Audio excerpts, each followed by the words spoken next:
बिस्मिल्लाहिर्रहमानिर्रहीम। अस्सलाम वालेकुम।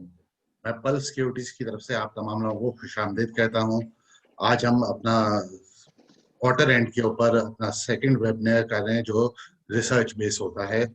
इसमें हम आपको फंडामेंटल स्क्रिप्ट्स के बताएंगे। अच्छा, इस दफा हमने जो प्लान किया है, हम आपको थोड़ा सा सीमेंट सेक्टर और स्टील सेक्टर का अपडेट देंगे, अदर देन दैट इकोनॉमी का अपडेट देंगे। लेकिन मैं शुरू करने से पहले लास्ट वेबिनार में हमने कहा था कि हम लोगों के सवालों का जवाब देंगे, जो लोगों के हमारे पास क्वेरीज आएंगी उनको भी एड्रेस करेंगे। तो हमारे पास मेरे साथ यावर हैं आज, और हमारे पास जो मेन क्वेरीज आई हैं, जो सबसे पहले मैं यावर को कम्युनिकेट करूंगा, उसमें से एक तो है IMF प्रोग्राम से रिलेटेड। फिर दूसरी हमारे पास जो बहुत कॉमन क्वेरी आई वो मॉनेटरी पॉलिसी स्टेटमेंट से रिलेटेड आई, इंटरेस्ट रेट से रिलेटेड आई। ठीक है। अदर दैट रिसेंटली हम लोगों ने गवर्नमेंट ऑफ पाकिस्तान ने अपना यूरो बॉन्ड फ्लोट किया है। ठीक है, जिसके बड़े इंप्रेसिव नंबर्स आए, जिसमें पार्टिसिपेशन बहुत इंप्रेसिव रही है, उसके ऊपर लोगों का है। और सबसे मेजर क्वेश्चन जो हम लोगों के पास रिसीव हुआ है वो ये हुआ है कि हमारा जो करेंसी एप्रिसिएट कर रही है, पाक रुपये में जो एप्रिसिएशन आ रही है उससे रिलेटेड है। तो मैं यावर आपसे कहूंगा कि इन चीजों को भी आज अपने चीजों में एड्रेस कीजिएगा, अपनी प्रेजेंटेशन में इन चीजों को खास तौर पे एड्रेस कीजिएगा। तो ओवर टू यावर। बिस्मिल्लाहिर्रहमानिर्रहीम, सल्लल्लाहु तआला अला Muhammad. Thank you very much Tahir भाई। अच्छा, लास्ट 15 डेज पहले जब हमने ये वेबिनार कंडक्ट किया था तो उस वक्त हमने थोड़ा डिटेल के अंदर इकोनॉमी को डिस्कस किया था और बहुत सारे जो हमारे इकोनॉमिक टारगेट्स हमने उनको भी डिस्कस किया था। अच्छा, पिछले जो अगर मैं 15 डेज पहले की बात करूं, जिसमें स्पेशली आपकी क्वेरी मॉनेटरी पॉलिसी के हवाले से भी है, तो मॉनेटरी पॉलिसी के अंदर उसको मैं अगर कंक्लूड करूं तो उसमें जो सबसे इंपॉर्टेंट चीज़ थी वो एक तो इन्होंने अपने इकोनॉमिक ग्रोथ का जो टारगेट है उसको रिवाइज किया, अपवर्ड रिवाइज किया। मगर मार्केट से रिलेटेड उसके अंदर, क्योंकि मेजर 99% मार्केट कंसेंसस जो स्टेटस हो गई था, इंटरेस्ट रेट तो अनचेंज ही रहा है, बट स्टेट बैंक ने अपनी जो इस दफा की जो एक तरह से फॉरवर्ड गाइडेंस दी है उसके अंदर इन्होंने यही चीज मेंशन की है कि इन्फ्लेशन आने वाले दिनों के अंदर थोड़ा सा बढ़ेगा। अब इन्फ्लेशन बढ़ने का मतलब यही है कि जो है ना वो इकोनॉमिक ग्रोथ हमारी थोड़ी सी बेहतरी की तरफ जाएगी, मगर इस चीज के ऊपर कंसर्न अभी स्टिल यही है कि ये डिमांड साइड की तरफ से नहीं है, मतलब जो ये सप्लाई साइड इन्फ्लेशन है। तो इसकी वजह से हम इंटरेस्ट रेट को स्टेट बैंक ने फिलहाल चेंज नहीं किया। बट गोइंग फॉरवर्ड उन्होंने यही कहा है कि जिस तरीके से इकोनॉमिक जो नंबर्स आ रहे हैं वो बेहतरी की तरफ आते हैं और हम कोविड से निकल जाते हैं, तो फिर हम वही पॉजिटिव रियल इंटरेस्ट रेट को मेंटेन करेंगे कि जो वे पहले करते थे। इसका मतलब ये है कि जिस तरीके से अभी हम लोग जो है वो नेगेटिव रियल इंटरेस्ट रेट में है, हमारा इंटरेस्ट रेट नीचे, इन्फ्लेशन रेट ऊपर है, तो गोइंग फॉरवर्ड ये इंटरेस्ट रेट बढ़ सकता है, ऊपर रिवाइज हो सकते हैं, प्रोवाइडेड कि हमारी इकोनॉमिक ग्रोथ जो है वो बेहतरी की तरफ आए। तो ये इसके अंदर सबसे इंपॉर्टेंट चीज थी। तो हमारी एक्सपेक्टेशन अभी तक स्टिल वही है, हमारा जो स्टांस है कि अगले साल के अंदर हम 1% का इंटरेस्ट रेट चेंज देख रहे हैं, जो कि ग्रेजुअल होगा और होपफुली अक्टूबर दिसंबर के पीरियड के अंदर शायद हम पहला इंटरेस्ट रेट हाइक देखेंगे जो कि 50 बेसिस पॉइंट का हो सकता है, और पूरे साल के अंदर ये 1% के करीब का इंटरेस्ट रेट हाइक हो सकता है। अच्छा, दूसरे सवाल की तरफ आते हैं आपके IMF प्रोग्राम के हवाले से। IMF प्रोग्राम तो मच अवेटेड था, ऑब्वियसली मार्केट उसका पार्टिसिपेंट्स का इंतजार कर रहे थे, और उसके लिए हमने काफ़ी प्री रैक भी IMF के पूरे किए, जिसके अंदर आपको पता है कि बिजली की कीमतें हमने बढ़ाई हैं और कॉर्पोरेट टैक्स जो एग्जामेशन थी बहुत सारी उसको ख़त्म किया है। और उसका फ़ायदा भी यही हुआ है कि ऑब्वियसली जिस तरह हमने कल देखा कि हमें बड़ा अच्छा रिस्पॉन्स मिला है यूरो बॉन्ड के अंदर, इंटरनेशनल जो इन्वेस्टर उसका कॉन्फिडेंस बहाल हुआ है, और फर्स्ट टाइम पाकिस्तान ने 30 साल का बॉन्ड जो है वो जाके इशू किया। तो 5 साल, 10 साल, 30 साल के अंदर हमने जाके क्यूमुलेटिवली तकरीबन $2.5 बिलियन जो है रेस किया और अच्छे रेट के ऊपर रेस किया। अब इसका इम्पैक्ट हमने अपने जो है वो रुपी के ऊपर भी देखा है कि रुपी के अंदर भी फर्दर जो है वो एप्रिसिएशन अभी आई है। शेयर आज भी 152 से नीचे ट्रेड किया है रुपी ने, तो अच्छे जो है वो हमें एक प्रॉमिसिंग एक फ्यूचर नजर आता है हमारे जो है वो एक्सटर्नल साइड के ऊपर। और इसके अलावा अगर बात करूँ जो इंपॉर्टेंट चीज़ है, पिछले दिनों में एक IPPs का एग्रीमेंट आपको पता है कि ये चल रहा था काफ़ी टाइम से, उसके अंदर जो है वो तक फर्दर जो है वो 70 डेज के लिए जो है वो गवर्नमेंट ने एक एक्सटेंशन ले ली है एक तरह से, और जो जैसे ही इसके ऊपर जो डिटेल में इंक्वायरी वगैरह पूरी होती है, आई थिंक IPPs वाला एग्रीमेंट भी पूरा हो जाए। तो अगर आप थोड़े से इकोनॉमिक इंडिकेटर्स जो हैं हमारे जो अभी चल रहे हैं उनको हाईलाइट करते हुए मूव फॉरवर्ड करें टुवर्ड्स हमने जो लोगों से कमिटमेंट की थी सीमेंट और स्टील सेक्टर के बारे में। हाँ प्लीज। बिल्कुल। मैं अगर पिछले पूरे महीने की बात करूं तो इस महीने हमने देखा मार्च के महीने के अंदर मार्केट से स्टार्ट करते तकरीबन 3% का ऑलमोस्ट मार्केट के अंदर डिक्लाइन है। और वही स्टिल कंसर्न है, हाई जो यील्ड्स हैं बढ़ती जा रही है, इन्फ्लेशनरी प्रेशर है इकोनॉमी के अंदर, वही चीज़ हम मार्केट के अंदर भी देख रहे हैं। और जिस तरह ये थर्ड वेव दोबारा से कोविड की स्टार्ट हुई है, तो इसके अभी एक मार्केट के अंदर एक प्रेशर फिलहाल जो है वो नजर आता है। तो अप्रैल का महीना अब गोइंग फॉरवर्ड हम जाते हैं अप्रैल के अंदर, तो हम देखेंगे कि दोबारा से रिजल्ट सीजन वगैरह स्टार्ट होगा तो एक्टिविटी तो इम्प्रूव होगी, बट स्टिल जो है वो कोविड कंसर्न मार्केट के अंदर रहेंगे। इसके अलावा वॉल्यूम्स की बात कर ले मार्केट के, तो मार्केट के अंदर तकरीबन इस महीने मार्केट के वॉल्यूम्स जो है पिछले 2 महीने के हिसाब से काफी नीचे रहे। तकरीबन 444 मिलियन एवरेज जो है वो ट्रेडेड वॉल्यूम्स में, जो पिछले 2 महीने से काफी जो है वो नीचे है। इसके अलावा जो है मार्केट कैपिटलाइजेशन हमारी ऑलमोस्ट फ्लैट ही है, $52 बिलियन से $51 बिलियन के करीब आई है। सेक्टर्स की तरफ आते हैं। सेक्टर्स के अंदर हमने देखा कि जो एक मरतबा इस पूरे महीने के अंदर रिफाइनरी सेक्टर ने काफी आउट परफॉर्म किया है। और अगर FY21 के अंदर देखें तो तकरीबन 175% का रिफाइनरी सेक्टर ने रिटर्न किया है, फॉलोड बाय टेक्नोलॉजी स्टॉक्स 140% के करीब टेक्नोलॉजी स्टॉक्स बढ़े। इसके अलावा हमारा जो इंजीनियरिंग सेक्टर है, जो कि टेक्सटाइल सेक्टर, उसके अंदर भी 100% के ऊपर जो है वो ग्रोथ आई है। और इस पूरे पीरियड के अंदर KSE 100 का जो रिटर्न है वो 29% है। और बहुत सारे जो सेक्टर ने बेसिकली इसको जो है वो आउट परफॉर्म ही किया है।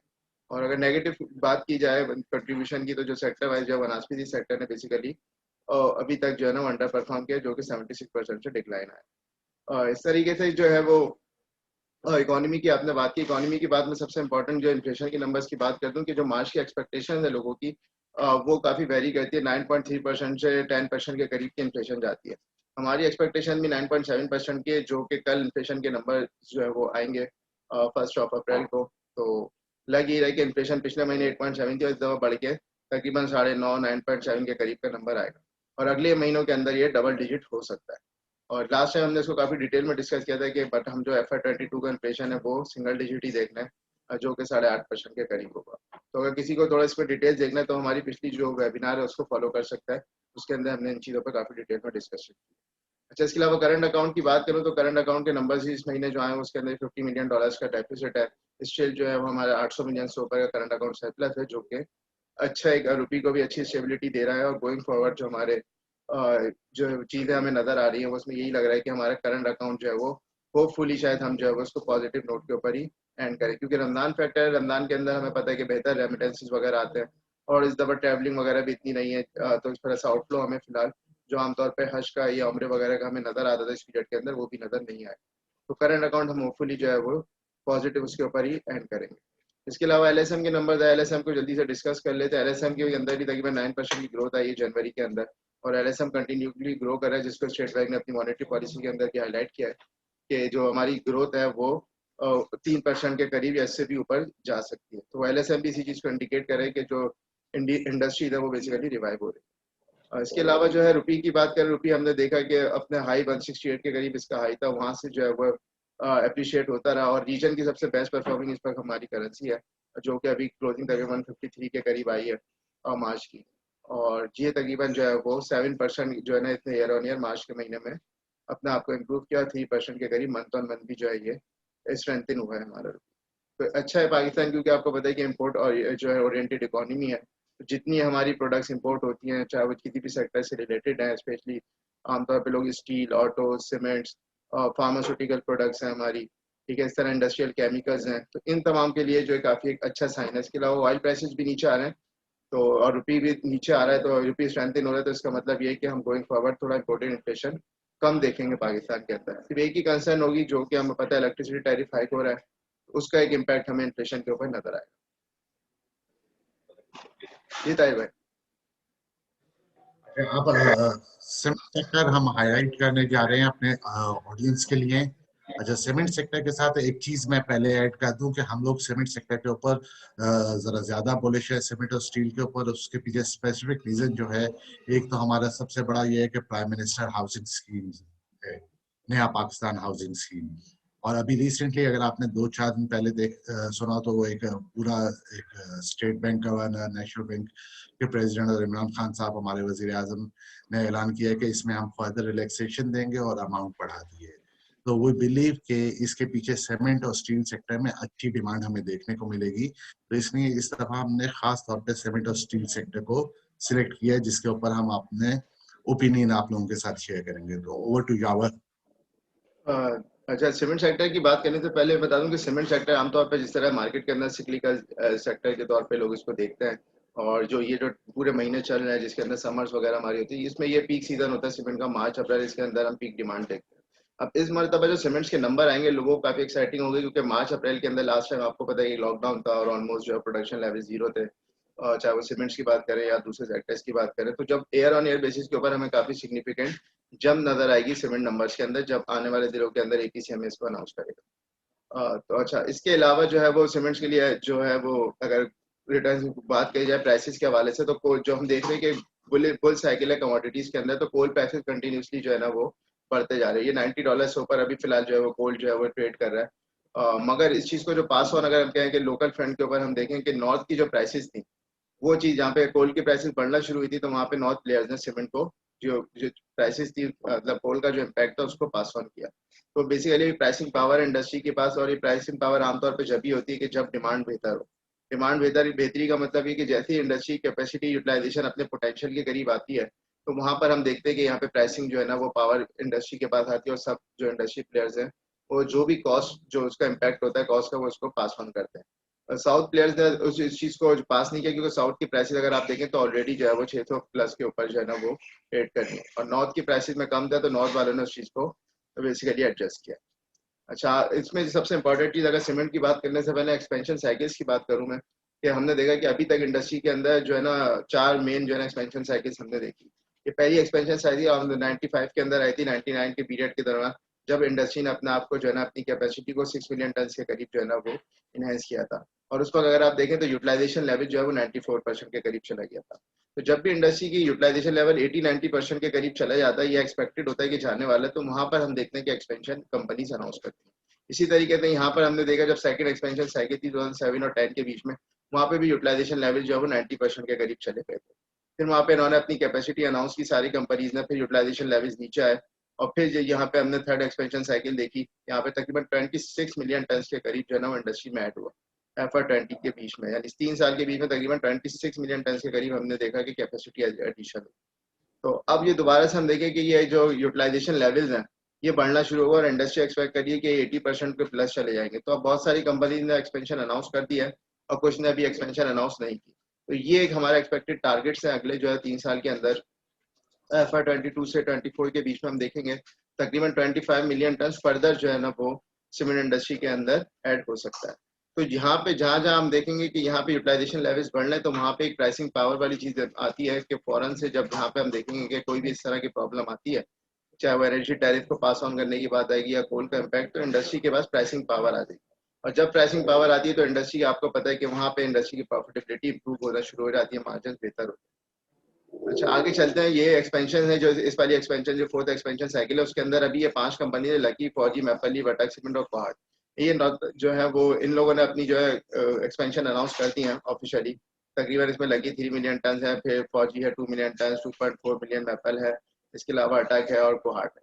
तो क्यूमुलेटिवली ये एक्सपेंशन FY23 के अंदर आएंगे तकरीबन 6.75 मिलियन टन के अंदर। और कुछ की एक्सपेंशन जो 2 है जिसमें फौजी और कोहाट की तकरीबन जो है वो FY24 के अंदर आएगी। अच्छा, इसके अलावा जो ये एक वो एक्सपेंशन है जो ऑन कार्ड्स है, अभी ऑफिशियली अनाउंस नहीं किया, बट कंपनी ने इंटेंशन अपनी शो की है, जिसमें पायनर, डीजी, पैसिफिक, गरीब और फ्लाइंग वगैरह है। तो इनकी एक्सपेंशन 5.9 मिलियन टन बनती है, जो FY23 के अंदर आएगी, और इनमें से बाकियों की FY24 के अंदर आएगी। तो क्यूमुलेटिवली FY23 के अंदर तकरीबन 13 मिलियन टन के करीब जो हम देखेंगे कि कैपेसिटी एडिशन होगी, और फर्दर 12 मिलियन टन के करीब 24 के अंदर होगी। तो वो जो मैं ऊपर आपको बताया था तकरीबन जो है वो 25 मिलियन टन के करीब कैपेसिटी एडिशन है, वो हम FY24 तक देखेंगे इंडस्ट्री में। इसी तरीके यूटिलाइजेशन लेवल्स की बात की थी मैंने, तो यूटिलाइजेशन लेवल अगर हम सब सेकंड क्वार्टर के देखें तो ऑलमोस्ट ये 80% के करीब जो इंडस्ट्री अपनी यूटिलाइजेशन लेवल्स के ऊपर चल रही है। इसमें मैक्सिमम यूटिलाइजेशन अभी हम देख सकते हैं फॉरेस्ट सीमेंट के, जिसने एक्सपेंशन भी अनाउंस कर दिया। इसके अलावा डीजी खान 87% है। तो ऑलमोस्ट सारी कंपनीज का यूटिलाइजेशन लेवल बहुत स्ट्रॉन्ग है। और इसके अलावा जो है वो कंपनी जिन्होंने अभी तक जो है वो अपनी यूटिलाइजेशन जो अनाउंस नहीं किया, आई थिंक उनके वो भी अगले कुछ दिनों के अंदर अपने आप को जो है वो कैपेसिटी को ऑफिशियली अनाउंस कर देगी। इसके अलावा प्राइसेस की मैंने बात की, तो प्राइसेस के अंदर अगर रिटेंशन प्राइसेस की बात की जाए, जो कि सबसे इंपॉर्टेंट होता है, वो हमने देखा कि CY20 के अंदर ऑलमोस्ट 40 रुपीज का जो है ना वो इम्पैक्ट था। हमने देखा कि इनकी रिटेंशन प्राइसेस बढ़े। इस वक्त इंडस्ट्री के अंदर सबसे ज्यादा जो रिटेंशन प्राइसेस है वो लकी के हैं, 436 के करीब, ये सेकंड क्वार्टर के नंबर्स हैं। और इसके अलावा डीजी खान के हैं 340 के करीब, फौजी के हैं, मैपल के हैं, और सबसे इस टाइम लोवेस्ट जो रिटेंशन प्राइसेस है वो हमें फाइनेंस सीमेंट के फिलहाल सेकंड क्वार्टर के अंदर नजर आ रहा है। अच्छा, इसके अलावा प्रॉफिटेबिलिटी की बात की जाए, क्योंकि प्रॉफिटेबिलिटी ज़्यादा बेहतर इंडिकेटर है तमाम आगे की जो चीज़ों का है। तो सेल्स के अंदर भी हम देख सकते हैं कि ऑलमोस्ट फर्स्ट हाफ के जो नंबर है उसके अंदर 60% की जो है ना वो ग्रोथ आई है। इसके अलावा ग्रॉस प्रॉफिट के अंदर हमने देखा कि मैसिव राइज आया है, तकरीबन 800% के करीब का। फाइनेंस कॉस्ट जो है वो कंपनीज की जो है वो एग्जैक्टली रिड्यूस हुई है, और प्रॉफिटेबिलिटी तकरीबन 500% के करीब जो है वो बढ़ी है। इसी तरीके से सेकंड क्वार्टर के अंदर भी ऑलमोस्ट सेम इंडिकेटर है, सेल्स सबकी बढ़ रही है और प्रॉफिट वगैरह तकरीबन 73% का प्रॉफिट्स के अंदर भी इंक्रीज। अच्छा, अर्निंग्स की बात की जाए, क्योंकि मैं आगे चल के टारगेट प्राइसेस के ऊपर आता हूँ। हमने पिछले दिनों रिपोर्ट भी की थी सीमेंट्स के ऊपर, किसी ने देखनी है तो वो उसको रेफर कर सकते हैं डिटेल में, कि हमारी जो अर्निंग एक्सपेक्टेशन है हमारी जो यूनिवर्स की कंपनी उसके अंदर लगी कि हमारी अर्निंग एक्सपेक्टेशन इस साल की 35 रुपीज़ की है, जो कि बढ़ के आप देख सकते हैं FY26 के अंदर तकरीबन 80 रुपीज़ के करीब चली जाएगी। ये अर्निंग्स की बेसिस के ऊपर ही ऑब्वियसली हमने अपनी जो है ना वो आगे की फ्यूचर की टारगेट प्राइसेस वगैरह जो फोरकास्ट की हुई है वो मैं आगे चल के आपके साथ इसको डिस्कस करूंगा। इस तरह इसके अलावा फौजी की बात करें, फौजी सीमेंट की अर्निंग हम एक्सपेक्ट कर रहे हैं दवा 2.7 की, और जो कि बढ़ के हम देख रहे हैं कि तकरीबन 5 रुपए के करीब आ जाएगी FY26 के अंदर। तो काफी सब्सटेंशियल राइज नजर आ रहा है सीमेंट कंपनीज की अर्निंग्स के ऊपर। तो वही जो क्वेश्चन मार्केट के अंदर आमतौर पे आता है कि इससे क्या सीमेंट की रैली खत्म हो गई, क्या चीज़ है, क्योंकि अभी पिछले एक महीने से हमने देखा कि सेक्टर ने बेसिकली अंडर परफॉर्म किया, वो एक्टिविटी सेक्टर के अंदर हमें नजर नहीं आई। बट ये एक्टिविटीज हमें लगता है कि अप्रैल के महीने के अंदर इंप्रूव होगी, क्योंकि जहाँ पर नंबर्स आना शुरू होंगे सीमेंट्स के और क्वार्टर के रिजल्ट्स आएंगे तो वो पिछले साल से काफी बेहतर होंगे। तो वहाँ पे आपको अप्रैल के महीने के अंदर यकीनन सीमेंट और जो सिक्लिकल स्टील वगैरह है उसके अंदर एक अच्छी एक्टिविटी देखने को मिलेगी। इसके अलावा मैपल की बात करें तो उसकी अर्निंग के अंदर भी आप देख सकते हैं 2.3 के एक्सपेक्टेशन है, और ये भी अर्निंग ग्रो कर रही है, और FY26 के अंदर तकरीबन 8 रुपीज़ के करीब ये अर्निंग जा रही है। अच्छा, ये वो सारी कंपनीज है जिन्होंने अपनी बेसिकली एक्सपेंशन जो है वो अनाउंस किया। तो ये मल्टीपल्स है उनके प्राइस टू अर्निंग रेशो के बेसिस, क्योंकि आमतौर पर लोगों को ज़रा इजी टू अंडरस्टैंड रहता है ये पी रेशो। तो उसमें हम देख सकते हैं कि इस टाइम जो जो मल्टीपल है FY22 के हिसाब से ये फॉली सीमेंट 77 से नीचे है। इसके अलावा मैपल लीव 6.4, अटैक सीमेंट 6 और कोआर्ड 5। तो मार्केट अब आमतौर पे 8 9 या 10 के मल्टीपल्स के ऊपर ट्रेड करती है, तो ये उससे काफी जो है वो डिस्काउंट के ऊपर फिलहाल ट्रेड कर रहे हैं। तो इसका मतलब यही कि अर्निंग्स के हिसाब से भी ये सेक्टर हमें अच्छा इसके अंदर पोटेंशियल नजर आ रहा है और काफी अंडर वैल्यू नजर आता है फिलहाल। अच्छा, ये वो कंपनी है जो हमारी यूनिवर्स के अंदर शामिल है, मगर इन्होंने अभी तक अपनी कैपेसिटी ऑफिशियली अनाउंस नहीं किया है। तो इसमें डीजे खान की अर्निंग्स अगर देखा जाए विदाउट अनाउंसमेंट, तो तकरीबन FY21 के अंदर हम 6 रुपए की अर्निंग देख रहे हैं, जो कि बढ़ के हम देखेंगे 20 रुपए के करीब चली जाएगी FY26 के अंदर। इसी तरह चिराग की अर्निंग 14 रुपीज से 23 के करीब जा रही है। इस तरह पाइनर की अर्निंग में भी काफी सिग्निफिकेंट जंप है। इस साल तो इनकी अर्निंग 2 रुपए की है, मगर अगले साल की अर्निंग आप देख सकते हैं काफी जो है वो सब्सटेंशियल आए थे, 15 रुपीज के करीब आ रही है। इसी तरीके से इनके मल्टीपल्स भी अगर फॉरवर्ड अर्निंग्स के ऊपर देखे जाए FY20 की, तो भी ये मार्केट से नीचे फिलहाल ट्रेड कर रहा है। तो हमारी ऑलमोस्ट ये 8 कंपनी है जिनके ऊपर हमारा जो है वो बाय रिकमेंडेशन है, और आगे चल के मैं आपको इसकी टारगेट प्राइस भी बताता हूँ। अच्छा, इसके अलावा जो है वो ये FY22 के मल्टीपल्स आप देख सकते हैं एक जगह पे आपको, जिसमें जो सबसे चीपेस्ट नजर आ रहा है हमें फिलहाल कोहाट सीमेंट नजर आता है। 5.64 का मल्टीपल है इनके फॉरवर्ड अर्निंग्स के ऊपर, फॉलोड बाय अटैक सीमेंट है 6.3, फिर मैपल है, फिर फौजी और फिर लकी है। ठीक है, इसी तरह वो कंपनी हैं विदाउट कैपेसिटी इन्हेंसमेंट, इनकी जो अर्निंग्स हैं वो हम देख सकते हैं कि 5 रुपए 5 का मल्टीपल है 6 का, और फिर फाइनल का 8 का। ठीक है, ये मार्जिन से सेकंड क्वार्टर के अंदर हमने देखा कि मार्जिन के अंदर पिछले साल से तो काफी इंप्रूवमेंट आई है, बट स्टिल जो है मार्जिन हमें लगता है कि आगे चल के ये बढ़ेंगे। तो टारगेट प्राइस की तरफ आते हैं। लकी की हमारी फिलहाल जो टारगेट प्राइस है इस साल की तकरीबन 1398 है, 71% का इसके अंदर अपसाइड है। और इसके अंदर इसके अलावा जो मैपल लीफ है उसके हमारी टारगेट प्राइस 72 है, इसके अंदर भी काफी बड़ा अपसाइड नजर आता है 60% का। इसके अलावा डीजी है उसके अंदर भी 52% का अपसाइड है, और इसके अलावा कोहाट सीमेंट के अंदर भी 44% की अपसाइड है। इसके अलावा फौजी सीमेंट की बात करें, फौजी सीमेंट के अंदर भी हमें लगता है कि काफी पोटेंशियल है, 40% के करीब हमारी जो FY22 के अर्निंग के हिसाब से अभी फिलहाल डिस्काउंट पे चल रहा है। इसके अलावा चिराग सीमेंट है, इसके अंदर भी 39% की अपसाइड है, टारगेट प्राइस हमारी 220 है। इसके अलावा पाइनर सीमेंट है, इसके अंदर भी 33% की अपसाइड है, उसकी हमारी टारगेट प्राइस 162 है। और फाइनली जो अटैक सीमेंट है उसके अंदर 28% का अपसाइड है। ये फिलहाल इंडस्ट्री के अंदर हमारे जो यूनिवर्स है उसके अंदर सबसे कम अपसाइड फिलहाल अटैक सीमेंट के अंदर। जी ताहिर भाई। तो अब हम मूव फॉरवर्ड करते हैं टुवर्ड्स स्टील सेक्टर। अच्छा, steel sector somehow associated with cement sector है, दोनों की परफॉर्मेंस हमेशा एक दूसरे को फॉलो करती है, ये दोनों बिल्कुल एसोसिएटेड सेक्टर हैं। विदाउट स्टील सीमेंट सेक्टर का यूजेज ही खत्म हो जाता है। तो यावत स्टील के ऊपर आपका ओपिनियन, अच्छा यावत इसमें थोड़ा सा अगर आप, जिस तरह मैंने शुरू में तस्करा किया था कि आपका नया पाकिस्तान हाउसिंग स्कीम आ रही है, तो जब स्टील सेक्टर कवर करते हुए by the end of steel sector जरा उसको भी इनकॉर्पोरेट कर दिएगा कि उसका आप डिमांड के ऊपर क्या इम्पैक्ट देखते हैं। अच्छा, स्टील सेक्टर के परफॉर्मेंस की अगर बात की जाए तो इसने भी मार्केट को जो है बेसिकली आउट परफॉर्म किया, और इस सेक्टर के अंदर सबसे ज़्यादा जो हमने देखा रिटर्न आयशा स्टील, और इसके अलावा जो है वो मुगल ने सबसे आउट परफॉर्म किया। अच्छा, मुगल के ऊपर हमने डिटेल में रिपोर्ट भी की थी फरवरी के अंदर, जहाँ पे हमने इस चीज़ को हाईलाइट किया था कि मुगल जो है बेसिकली इतना अपनी कॉपर के एक्सपोर्ट स्टार्ट किया है जो है वो चाइना के अंदर, जिसकी वजह से इसकी अर्निंग्स के अंदर काफ़ी जंप आएगा। तो उसके बाद एक हमने प्राइस जंप भी देखा, और इनके अर्निंग्स के ऊपर भी गोइंग फॉरवर्ड काफी सिग्निफिकेंट इम्पैक्ट है कॉपर का। तो अगर किसी ने डिटेल में उस रिपोर्ट को देखना है तो वो हमारी पिछले दिनों की रिपोर्ट देख सकता है मोबाइल के ऊपर। अच्छा, इसके अलावा सबसे पहले जो है अगर मैं प्रॉफिटेबिलिटी की बात करूँ सेक्टर की, तो जिस तरीके से हमने देखा कि ताहिर भाई ने बताया कि सीमेंट और स्टील आपस में जो है वो कोरिलेटेड ही है, आमतौर पर एक सेक्टर की परफॉर्मेंस आमतौर पर एक जैसी ही होती है। तो सेल्स की अगर जिस तरह सीमेंट के अंदर सेल्स के अंदर काफी मैसिव राइज है, इस तरह स्टील के अंदर 55% की ग्रोथ है सेल्स के अंदर। ग्रॉस प्रॉफिटेबिलिटी काफी इंप्रूव हो गई, और प्रॉफिटेबिलिटी भी इनकी 260% के करीब का ओवरऑल सेक्टर की रनिंग्स ऊपर रहता है। क्वार्टर एंड क्वार्टर बेसिस के ऊपर भी सिमिलर ट्रेंड्स हैं। सेल्स के अंदर 15% का इंक्रीज है, ग्रॉस प्रॉफिट 70% के करीब बढ़ा है। फाइनेंस कॉस्ट की एक अच्छी खासी रिडक्शन हुई है, 23% क्वार्टर में, 43% हाफ ईयर में, और प्रॉफिटेबिलिटी इनकी भी ऑलमोस्ट 184% से राइज की है। तो इस सेक्टर में सिमिलर टू सीमेंट सेक्टर ही जो है वो आउट परफॉर्म किया है। अच्छा, अर्निंग्स की तरफ आते हैं कि इनकी जो अर्निंग्स है हमारी मुगल की FY21 की अर्निंग्स तकरीबन 12 रुपये 80 पैसे के करीब है, जो कि आप देख सकते हैं बढ़ के जो है ये तकरीबन 18 रुपये के करीब जा रही है FY26 के अंदर।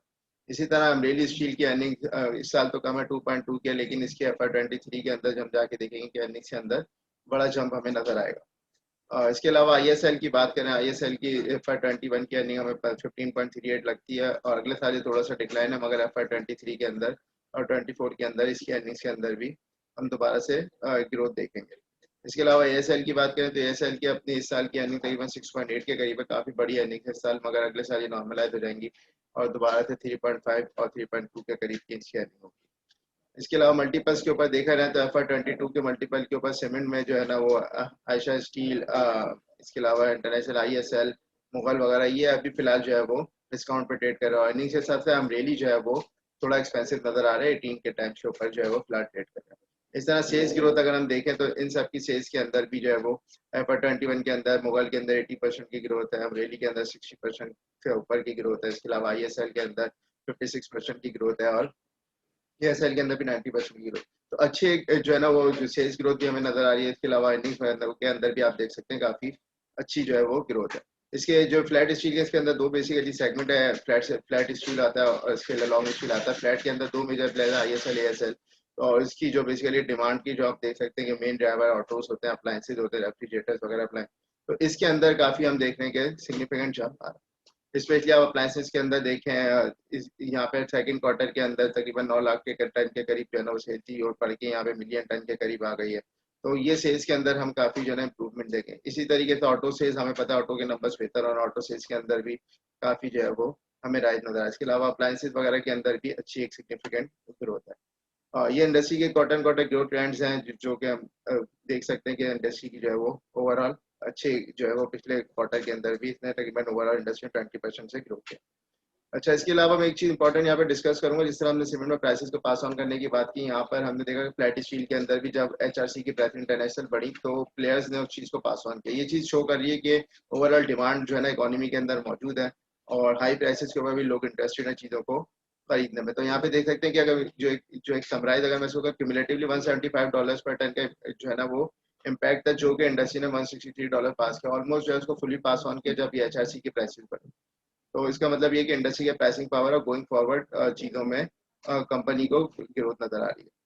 अच्छा, इसके अलावा मुगल की जो लॉन्ग स्टील के अंदर मुगल अमरेली वगैरह की बात की जाए तो इन्होंने इस चीज को पार्शली पास ऑन किया था, और तकरीबन जो है स्क्रैप प्राइसेस हमने देखा था पिछले जिस तरह कमोडिटी साइकिल के अंदर एक राइज आया था, तो ऑलमोस्ट $186 का इम्पैक्ट बनता था स्क्रैप का, जो कि इन्होंने सिर्फ $138 के करीब पास ऑन किया। तो यहाँ पे प्राइसिंग पावर थोड़ी सी लो है स्क्रैप की, इनके अंदर लॉन्ग स्टील के अंदर, मगर फ्लैट स्टील के अंदर ये चीज हमने देखी कि उन्होंने चीज को पास ऑन किया।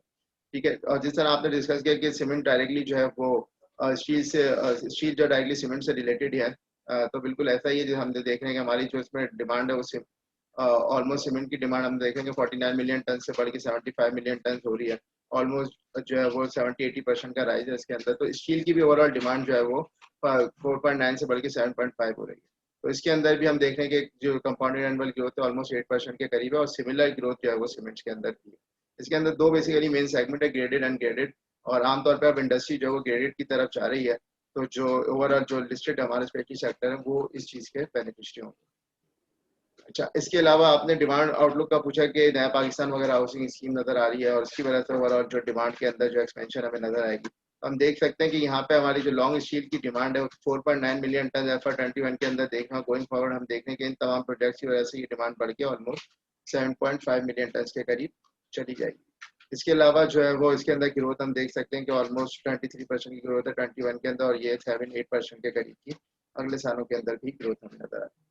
अच्छा, टारगेट प्राइस के ऊपर आते हैं। जो हमारी इन सेक्टर्स में टारगेट प्राइस है, स्पेशली इसमें ISL की हमारी सबसे ज्यादा पोटेंशियल है। हमें लगता है कि इस सेक्टर के अंदर अभी फिलहाल ISL हमारी टॉप पिक है, और उसकी जो हमारी टारगेट प्राइस बनती है अगले साल की 22 की, वो 127। तो 51% तकरीबन ISL के अंदर ग्रोथ है। अमरेली के अंदर ऑलमोस्ट 48% की ग्रोथ है। इसके अलावा ASL के अंदर 47% की ग्रोथ है। इसके अलावा मुगल के अंदर 46% की ग्रोथ हमें नजर आ रही है। अच्छा, ये अगर टॉप पिक्स की बात करें फाइनली इसको कंक्लूड करूं, तो लकी के हमारे अंदर जो सीमेंट्स के अंदर हमारी टॉपिक लकी सीमेंट है, इसके अंदर 71% की अपसाइड है, followed by maple leaf 62%, DG Khan 52%, quartz cement 44, और इसके अलावा फौजी सीमेंट हमारी 40% की अभी फिलहाल इसके अंदर अपसाइड है। इसी तरह स्टील में बात करूं तो ISL हमारी टॉपिक है 51% की इसके अंदर अपसाइड है, फॉलोड बाय रमरेली स्टील जिसके अंदर 48% की अपसाइड है, ASL 47 और मुगल 46। तो ऑलमोस्ट ये सीमेंट और स्टील, ये सारी कंपनी जो हमारी यूनिवर्स के अंदर शामिल है, हमारी तो बाय रिकमेंडेशन है। और हमें लगता है कि अगला जो FY जो 22 स्टार्ट होगा इस साल, हम देखेंगे कि इन सेक्टर्स के अंदर ये रैली करेंगे और उनके अंदर नए रेट्स जो है वो हमें नजर आएंगे। जी ताहिर। अच्छा, हम लोगों ने सीमेंट स्टील को बड़ा आपने डिटेल में डिस्कस कर दिया। अब तमाम वो हमारे ऑडियंस, तमाम हमारे हमारे इन्वेस्टर्स जिनकी कुछ क्वेरीज हों सीमेंट स्टील से रिलेटेड या स्टॉक मार्केट से रिलेटेड, वो हमें ईमेल कर सकते हैं कि हमारा ईमेल एड्रेस उन्हें स्क्रीन पे नजर आ रहा है। अदर दैट, अगर वो हमारे किसी ट्रेडर से, हमारे ब्रांच में मौजूद ट्रेडर से कांटेक्ट करना चाहे तो वो डायरेक्टली उनसे कॉल करके उनके थ्रू भी अपनी क्वेरीज हमें भेज सकते हैं। तो इंशाल्लाह हम आफ्टर 15 डेज एक दफा फिर मुलाकात करेंगे और एक नए सेक्टर का के साथ आपके पास आएंगे और उसके बारे में आपको इंशाल्लाह डिटेल में इंफॉर्मेशन देंगे। अल्लाह हाफिज।